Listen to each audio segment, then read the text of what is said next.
નમસ્કાર, online TV ન્યૂઝમાં આપનું સ્વાગત છે. આપની સાથે હું સુરેશ ઠાકોર. મિત્રો, છેલ્લા કેટલાક સમયથી દેદાસણ ગામનો મામલો ચર્ચાસ્પદ બન્યો છે. સમગ્ર વિસ્તારમાં ટોક ઓફ ધ ટાઉન બન્યો છે. દેદાસણ ગામમાંથી ખનન માફિયાઓ બેફામ રીતે રેતીનું ખનન કરતા હોવાની વિગતો સામે આવી હતી, જેને લઈને ગ્રામજનો દ્વારા સરપંચો પર આક્ષેપો અને પ્રતિ આક્ષેપો સામસામે થયા હતા અને સામસામે ફરિયાદો પણ નોંધાઈ હતી.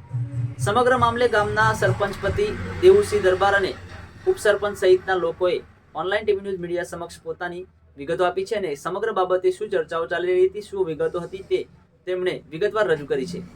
આવો જોઈએ સમગ્ર મામલો વિગતે. સરપંચ અને ઉપસરપંચે મીડિયા સમક્ષ શું વિગતો આપી છે. ખેરાલુ તાલુકાના દેદાસણ નજીક રેતી ખનન મામલે સરપંચ પતિ અને ઉપસરપંચે મીડિયા સમક્ષ આવી કર્યો ખુલાસો.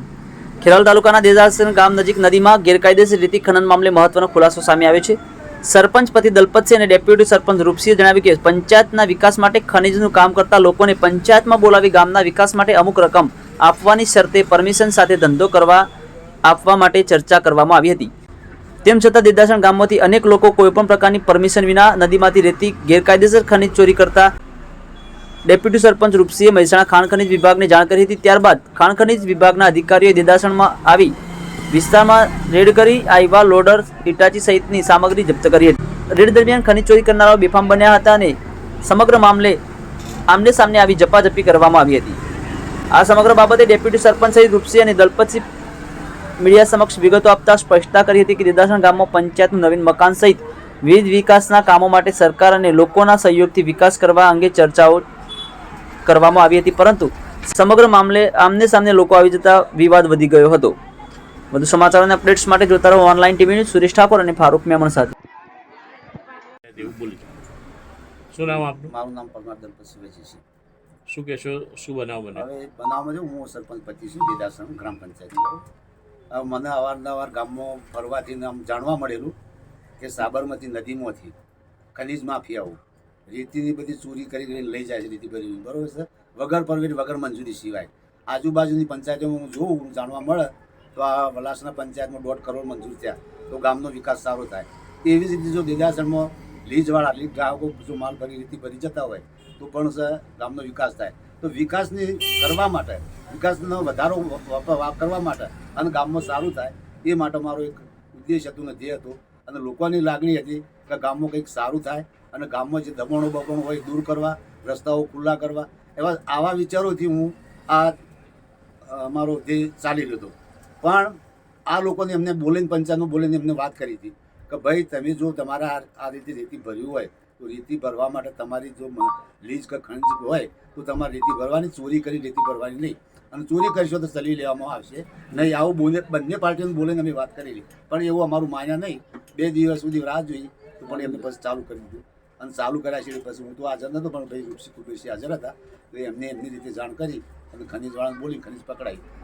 આ રીતની બધી આ ચર્ચા બધી થઈ. આ વિડીયો જે વાયરલ થયો છે ને, આ માફિયાઓ જે છે એમની મારફતે કરવામાં આવે છે, ખરેખર તદ્દન ખોટો છે. કેમ કે એમને ખાવા પીવાનું મળતું નથી. અમારા ચૂંટાઈને આવવાથી રૂપસિંહ કુબેરસિંહ મારા પત્ની એ ચૂંટાઈને આવ્યા પછી જે એમને આ પૈસા વેણી ખાતા હતા, પૈસા વેણી ખાવામાં એમને મળતા નથી અને એમની આવક બંધ થઈ ગઈ છે. જે આ ભૂમિ માફિયાઓ હતા એ એકબીજાને ડરી અને ગભરા કરી પૈસા જે ખાતા એ પૈસા ખાવાનું એમને બંધ થઈ ગયું છે. એટલે એના બાબતે એના અનુસંધાને અમારા પર આ વિરોધનો આક્ષેપ કર્યો છે અને આ ખોટો વિડીયો છે એમ. અને હવે તો અમારા 6 મહિના થયા છે, કોઈ કામ એવો થયેલા નથી, તો કેવી રીતે અમે આ બધી લોચ ખાધી પૈસા ખાધા છે. શું નામ આપનું? પરમાર રૂપસિંહ કુબેરસિંહ. કયા ગામના છો? દેદાસણ. શું બનાવ બન્યો? બનાવમાં સાહેબ એવું બન્યું કે અમારો ગામ પંચાયતે એક પસાત છે, એક ઘણા વર્ષોથી આ લોકો ખનીજ ચોરી ખાતા.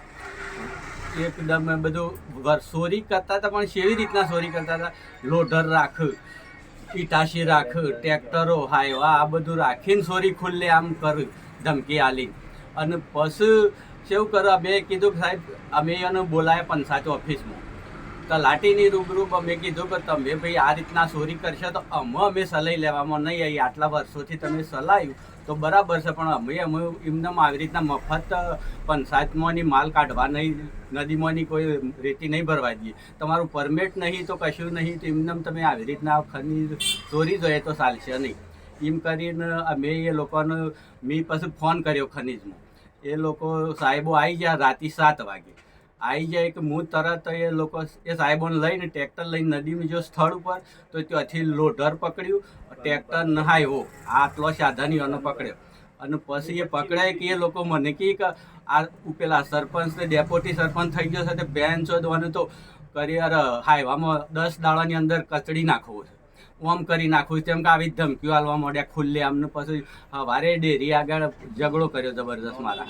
એટલે આવા લોકો છે કોણ? એ લોકો આ લોકો છે એક તો જો પેલો આ ભૂપતસિંહ વિજુસિંહ,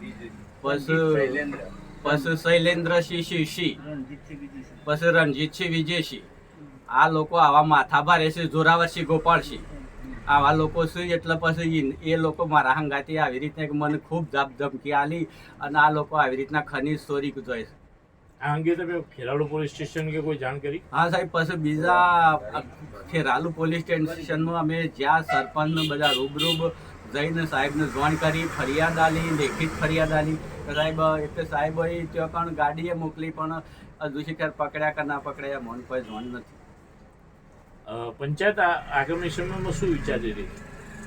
પંચાયત હવે તો શું વિચારે છે કે અમારા પંચાયતમાં 1 રૂપિયો નહીં. હમુદો કીધું કે આ થોડુંક ખનીજ આવે ને તો પંચાયતમાં કોક આવત થાય તો કોક આપણે કામ કરીએ. દેદાસરનું પરમિટ કાયદેસર દેદાસરની લીઝ મંજૂર હોય તો મોય પૈસા આવું કે ન કહું આવે. એમને ખાલી લોકો આવી રીતના ભરી જાય ખોટું ધમકીઓ આલી. અને હવે લીઝ મળી છે તે પરમિટ જેનું હવે ભરી છે કાયદેસર તો અમે ભરવા દેવાના છે, બાકી કોઈને ભરવા દેવાના નહીં. ખોટો છે. અને એ લોકો છે ને અમે તો પકડાયો છે માફિયા તો રેતીનો આ ખનીજ ચોરી વાળા તો એ લોકો છે ને ખોટું બદનામ અમારું કરી છે એ કે તદ્દન વાત ખોટી.